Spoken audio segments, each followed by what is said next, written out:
કર્યા અને સદગુરુએ વંદન સ્વીકાર્યા. આ કથા નૈમિષારણ્યની દિવ્ય ભૂમિમાં 88,000 શૌનકાદિક ઋષિ મુનિઓ કથા સાંભળવા માટે બેઠા હતા. અને શૌનકોએ પ્રશ્ન કર્યો સૂત નામના મહાપુરાણીને, બાપજી અમને બતાવો ને, આ સંસારમાં માયામાં બંધનમાંથી કેમ છૂટી શકાય? મોહ માયા નિરાસશ્ચ, મોહ અને માયાનું બંધન કેમ છૂટે? આની કથા કરો. સૌથી અગત્યનો વાત એ છે, પ્રભુ અમને એ બતાવો ભગવાનમાં પ્રેમ કેમ થાય, અમારી ભક્તિનું સાધન વધે કઈ રીતે?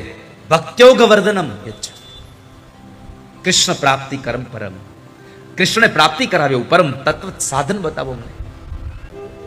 જીવનમાં શાંતિ મળે એના માટે શું કરવું જોઈએ? લોકો કહેતા હોય છે પૈસા મળી જાય પછી શાંતિ મળી જાય. પૈસાથી શાંતિ મળે? પૈસા તો માયા છે. પૈસા માયા છે અને માયાનો એક જ નિર્ણય છે, એ તમારું પતન કરાવે. એક પદ છે ખબર? પૈસો કેવા પાપ કરાવે. એક પદ એક પંક્તિ છે, પૈસો કેવા પાપ કરાવે.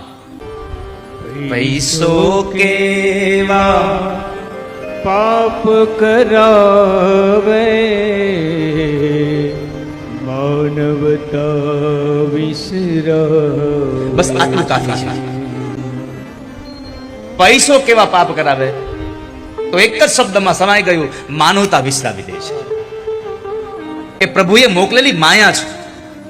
માયાનો એક નિર્ણય છે, પતન કરાવે. પણ જો ઈની ઈજ માયા એટલે કે તમારો પૈસો જો ધર્મના કાર્યમાં વપરાઈ જાય તો તમને મુક્તિ અપાવી દે.